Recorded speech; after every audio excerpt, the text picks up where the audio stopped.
Hello and welcome back to my channel friends. నా పేరు గాయత్రి. నేను ఇక్కడ home organisation and decoration related videos చేస్తూ ఉంటానండి. మీరు కనుక ఫస్ట్ టైం నా ఛానల్ని చూస్తున్నట్టయితే ఈ వీడియో చివరి వరకు చూడండి. నచ్చితే మాత్రం సబ్స్క్రైబ్ చేసుకోవటం అండ్ లైక్ చేయటం అస్సలు మర్చిపోవద్దు. సో ఇవాల్టి వీడియో అయితే మార్నింగ్ పూజతో స్టార్ట్ అయిపోయిందండి. పూజ చేసేసుకొని ఇంకా కిచెన్లోకి వచ్చేసి పాలు కొంచెం వేడి చేశాను. యాక్చువల్లీ అంతకుముందు మార్నింగే కాఫీ తాగేసేదాన్ని, కానీ ఈ మధ్య అంటే వెకేషన్కి వెళ్ళే ముందు 1 వీక్ నుంచి నేను ఇట్లా ఆల్మండ్స్ సోక్ చేసి పెట్టుకుంటున్నాను. నైట్ మార్నింగ్ లేచినాక ఇవి తిన్నాక అప్పుడు కాఫీ తాగుతున్నాను. సో ఇవాళ కూడా మళ్ళీ చాలా రోజుల తర్వాత గ్యాప్ వచ్చేసింది కదండి. సో ఇవాళ మళ్ళీ నిన్న నైట్ సోక్ చేసి పెట్టుకున్నాను. ఇవాళ అవన్నీ పీల్ చేసేసి నాకు మా అమ్మాయికి అనేసి నేను కొన్ని తిని తనకు ఉంచేసాను. అండ్ ఇదైతే హెల్త్కి చాలా మంచిది అంటున్నారండి. సో నేనైతే ప్రాక్టీస్ చేస్తున్నాను. హ్యాబిట్ అన్నది ఒక్క రోజులో ఇన్కల్కేట్ అయితే చేసుకోలేము. ఓవర్ పీరియడ్ ఆఫ్ టైం చేస్తూ ఉంటేనే కొంచెం హెల్దీ ఫుడ్ తింటాము, హెల్దీ హ్యాబిట్స్లోకి ఎంటర్ అవుతూ ఉంటాము. అలాగే దోశలు కూడా నార్మల్ దోశలు నేను ఆల్మోస్ట్ ఆపేసానండి. మా ఇంట్లో ఓన్లీ మిల్లెట్ దోశలే ఎక్కువ తింటూ ఉంటాము. అవి పెద్దగా టేస్ట్లో అయితే మాకైతే ఇంకా తేడా తెలియట్లేదు, because we are used to it. కానీ మా అమ్మాయి ఇప్పటి వరకు హైదరాబాద్లో ఉండి వచ్చి నార్మల్ దోశలు అవన్నీ ఎంజాయ్ చేసింది కదా, సో తనకు కొంచెం అన్కంఫర్టబుల్గా ఉంటుందని ఇవాళ మోర్ ఆఫ్ రైస్ వేసానండి. సో ఇలా కూడా స్టార్ట్ చేయాలి అన్నప్పుడు మీరు ఇలా స్టార్ట్ చేసుకోవచ్చు. లైక్ 1 గ్లాస్ ఆఫ్ మినప్పప్పుకి 2 గ్లాసెస్ ఆఫ్ రైస్ వేసాను అండ్ 1 గ్లాస్ ఆఫ్ మిల్లెట్స్ వేసాను అండ్ ½ కప్ ఆఫ్ పోహా లేదా అటుకులు వేసేసాను. సో అటుకుల వల్ల సాఫ్ట్ అయిపోతుంది దోశ. అండ్ రైస్ కొంచెం ఎక్కువ వేసాం కాబట్టి స్లోగా అలవాటు చేసుకునేటప్పుడు ఇలా అలవాటు చేసుకొని మెల్లిగా మిల్లెట్ క్వాంటిటీని పెంచుకుంటూ పోవచ్చు, రైస్ క్వాంటిటీని తగ్గించుకుంటూ ఉండొచ్చు. అండ్ మీరు అటుకుల బదులు మెంతులు వేసుకున్నా ఇంకా హెల్త్కి కూడా మంచిదేనండి. నేను మెంతులు లేవు ఇంట్లో, అందుకని అటుకులు వేసేసి దోసపిండి అయితే రెడీ చేసుకున్నాను.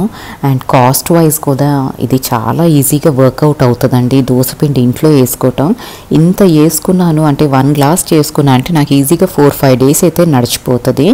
ఎండాకాలం కాబట్టి మరీ ఎక్కువ వేసుకున్నా పులుస్తూ ఉంటుంది.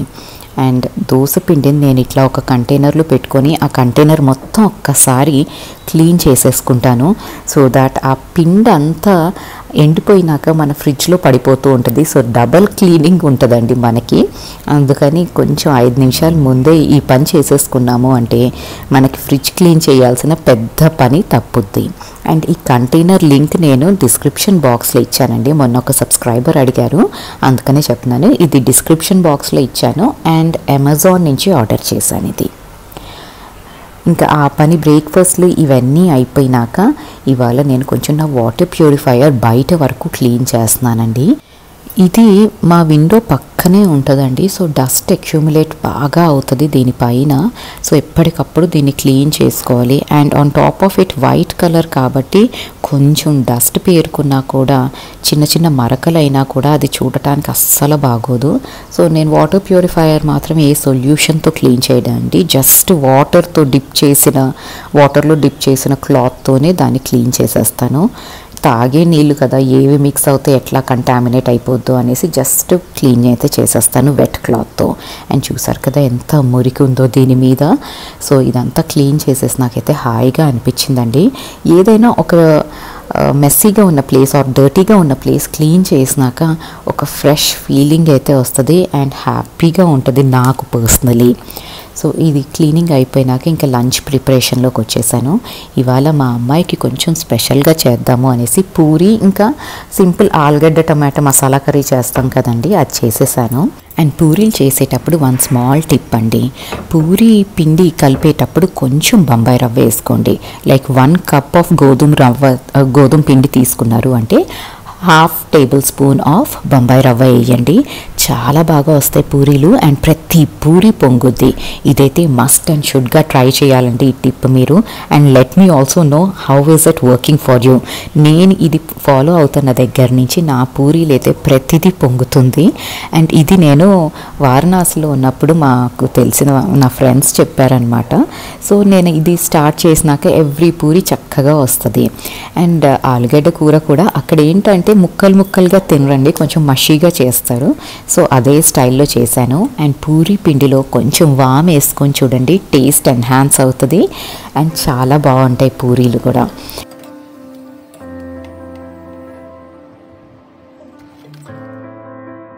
ఇంకా 1 వీకే ఉందండి మా అమ్మాయికి హాలిడేస్, అందుకని కొంచెం స్పెషల్గా చేద్దామనేసి ఈ లంచ్ అయితే సింపుల్గా ఇలా చేసేసాను. అండ్ కాసేపు తిన్నాక కాసేపు రిలాక్స్ అయ్యి నేను ఇంకా ఈవినింగ్ కిచెన్లోకి వచ్చి ఇవాళైతే జింజర్ టీ పెట్టుకుందాము అనేసి పెట్టుకుంటున్నానండి. యాక్చువల్లీ నా ఛానల్లో టీ పెట్టుకోవటం ఇదే ఫస్ట్ టైం చూపెడుతున్నానేమో. నేను జనరల్లీ ఎక్కువ తాగనండి, కానీ కొంచెం థ్రోట్లో అన్ఈజీగా అనిపించింది, అందుకని ఇవాళ జింజర్ టీ పెట్టుకున్నాను కాఫీని స్కిప్ చేసేసి. ఫర్ సబ్స్క్రైబర్ కుక్వేర్ గురించి అడుగుతున్నారండి. నేను పర్సనలీ యూస్ చేసే కుక్వేర్ అయితే స్టీల్ అండ్ క్యాస్ట్ ఐరనే యూస్ చేస్తున్నాను.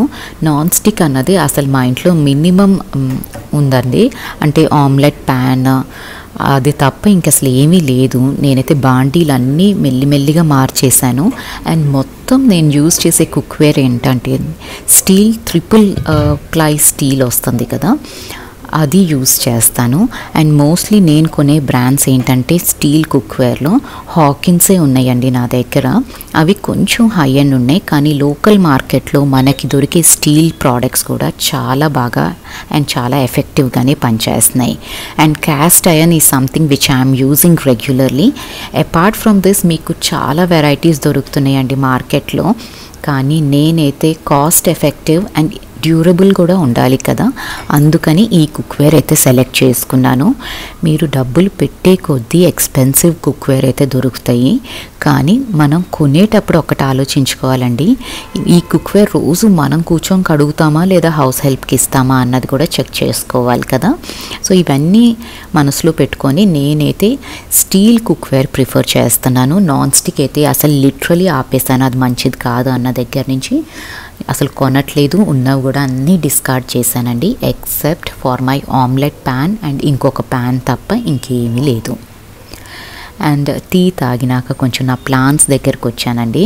కొన్ని డ్రై లీవ్స్ అవన్నీ తీసేసి చక్కగా పాట్స్ అన్నీ కూడా క్లీన్ చేసేసుకుంటున్నాను. ఊరి నుంచి వచ్చినాక ప్లాంట్స్ కొంచెం కేర్ అయితే పట్టించుకోవాల్సి వస్తుందండి, వడలిపోయినట్టు అయిపోతున్నాయి. అండ్ మీలో ఎవరైనా ఉగావు స్టిక్స్ ఆర్డర్ చేశారా అన్నది నాకు కామెంట్ చేసి చెప్పండి, హౌ ఆర్ దే వర్కింగ్ అని. బికాజ్ నేను చాలా రివ్యూస్ అయితే చదువుతున్నాను, అవి చాలా డ్రాస్టిక్గా ఉన్నాయి అన్నమాట. కొందరు చాలా బాగుందన్నారు, కొందరేమో అసలు వర్కే అవ్వట్లేదు అంటున్నారు. సో మన సబ్స్క్రైబర్స్లో ఎవరైనా ఉగావు స్టిక్స్, గ్రోత్ స్టిక్స్ అని వస్తున్నాయి కదా, అవి యూస్ చేసినట్టయితే నాకు ప్లీజ్ రివ్యూ ఇయ్యరా ఎలా ఉందో అనేసి. అకార్డింగ్లీ నేను తెప్పించుకుందాము అనుకుంటున్నాను. అండ్ ఇక్కడ వరకు మీరు నా వీడియో చూస్తున్నారంటే more than half of the video మీరు చూసినట్టే ఉన్నారండి. సో మీకు కొంచెమైనా ఏదో ఒకటి నచ్చే ఉంటుంది కదా, నచ్చితే ప్లీజ్ సబ్స్క్రైబ్ చేయండి, లైక్ చేయండి అండ్ మీ ఫ్యామిలీ అండ్ ఫ్రెండ్స్తో షేర్ చేసుకోండి. సో ఇవాళైతే ఇట్లా ఈ ప్లాంట్స్ అన్నీ క్లీన్ చేసేసుకున్నానండి. కొంచెం ఫ్రెష్గా అనిపించింది. ప్లాంట్స్ని పట్టించుకున్నాము అంటే అవి చిన్న పిల్లల్లాగా అసలు ఫ్రెష్గా ఉంటాయండి. చాలా హ్యాపీనెస్ అయితే ఇస్తాయి ప్లాంట్స్ మనకి. అండ్ ఎస్పెషలీ నాకు ప్లాంట్స్తో చాలా అటాచ్మెంట్ ఉంటుంది, కానీ మనం అన్నీ పెంచుకోలేం కదా, అపార్ట్మెంట్స్లో ఉన్నాం కదా. సో కొంచెం కేర్ఫుల్గా సెలెక్ట్ అయితే చేసుకోవాల్సి వస్తుంది ప్లాంట్స్. అండ్ దీని తర్వాత కిచెన్లో నేను ఈ పైన ఫస్ట్ షెల్ఫ్ ఏదైతే ఉంటుందో దీంట్లో మా అమ్మాయి టిఫిన్ బాక్సెస్, నా గ్లాస్ వేర్, కొన్ని పోర్సిలిన్వి పెట్టుకుంటాను రెగ్యులర్గా యూస్ చేసేవి, అండ్ తాలింపు గింజలు ఇవన్నీ పెడుతూ ఉంటాను. ఈ షెల్ఫ్ని కొంచెం క్లీన్ చేసేసుకుంటున్నానండి. ఇదేంటంటే తాలింపు డబ్బా ఉంటుంది కాబట్టి ఎప్పుడూ మెస్ అయిపోతూ ఉంటుంది అండ్ చాలా ఫ్రీక్వెంట్గా మెస్ అవుతూ ఉంటుంది. సో ఇదంతా తీసేసి ఒకసారి క్లీన్ చేసుకొని నీట్గా అప్పుడు తాలింపు డబ్బా కూడా పొద్దున వాష్కి వేసేసానండి. అది వాష్కి వేసి అది రెడీగా ఉంది. ఇప్పుడు అన్నీ ఫిల్ చేసుకొని ఈ షెల్ఫ్ అంతా నీట్గా సెట్ చేసేసుకుంటాను. అండ్ లైనర్ రెగ్యులర్లీ వాష్ చేయాల్సిన అవసరం లేదండి. వెట్ క్లాత్తో క్లీన్ చేసుకున్నా కూడా మీ లైనర్స్ నీట్గా ఉంటాయి. సో నేనైతే ఇవాళ వెట్ క్లాత్తో క్లీన్ చేసుకొని కొంచెం ఆరనిచ్చేసి లోపలికి తెచ్చేసుకున్నాను. వాష్ అయితే చేయలేదు. అండ్ ఇట్లా నీట్గా స్టాక్ అయితే చేసేసుకుంటున్నాను అన్నీ. అండ్ తాలింపు గింజల్లో ఇవాళ నా తాలింపు డబ్బాలు యాక్చువల్లీ ఒక కొత్త ఇంగ్రీడియంట్ పెట్టుకుంటున్నానండి. కొత్త ఇంగ్రీడియంట్ అంటే నేను డెఫినెట్లీ అది రోజు యూస్ చేసేదాన్ని కాదు, కానీ ఇప్పుడు కొంచెం హ్యాబిట్స్ మార్చుకోవాలనుకుంటున్నాను కాబట్టి నేను నువ్వులు వేస్తున్నానండి. సో ప్రతి దాంట్లో తాలింపులో నువ్వులు వేద్దామని నేనైతే డిసైడ్ అయిపోయాను. అది మంచిది అని తెలిసినప్పుడు, ఎస్పెషలీ మనం ఒక ఏజ్ దాటినాక మనకి జాయింట్ పెయిన్స్ ఇవన్నీ వస్తూ ఉంటాయి కదండి లేడీస్కి. సో నువ్వులు ఏదో ఒక ఫామ్లో తీసుకోవాలి. నువ్వుల కారం, నువ్వులు ఉండలు అంటే అదొక పెద్ద పనిలాగా ఫీల్ అవుతాం. తాలింపులో వేసింది స్కిప్ అయితే చేయలేం కదండి, లోపలికి వెళ్ళిపోతుంది. కొంచెమే క్వాంటిటీ అయినా మెల్లిగా చేంజ్ అయితే తీసుకురావాలి మన ఈటింగ్ హ్యాబిట్స్లో, డైట్ హ్యాబిట్స్లో. సో ఇలాగైతే మొత్తం నువ్వులు కూడా యాడ్ చేశానండి తాలింపు డబ్బాలోనే. సో ఇలాగా చిన్న చిన్న పనులే సెలెక్ట్ చేసుకొని చిన్న చిన్న పనులు చేస్తూ ఉంటేనే ఇల్లంతా క్లీన్ అవుతుందండి. ఒక్కరోజు ఇంటిని క్లీన్ చేయటం అన్నది ఈజ్ నెక్స్ట్ టు ఇంపాసిబుల్. మీకు ఎంత స్టామినా ఉన్నా కూడా మీరు చేయలేరు ఒక ఏజ్ వచ్చినాక. సో స్మాల్ పోర్షన్స్లో డివైడ్ చేసుకోండి, పనులు ఈజీగా చేసుకోవచ్చు. అండ్ ఎంత పని అయినా అది స్టార్ట్ చేసి అంతవరకే భయపడతామండి. స్టార్ట్ చేసినాక అది ఎలాగైనా మనం ఫినిష్ చేస్తాము. సో ఈ రకంగా నేనైతే నా డే అయితే చాలా ప్రొడక్టివ్గా ఉంది. మీకు ఈ వీడియో నచ్చితే లైక్ చేయండి, సబ్స్క్రైబ్ చేయండి అండ్ మీ ఫ్యామిలీ అండ్ ఫ్రెండ్స్తో షేర్ చేసుకోండి. Thank you.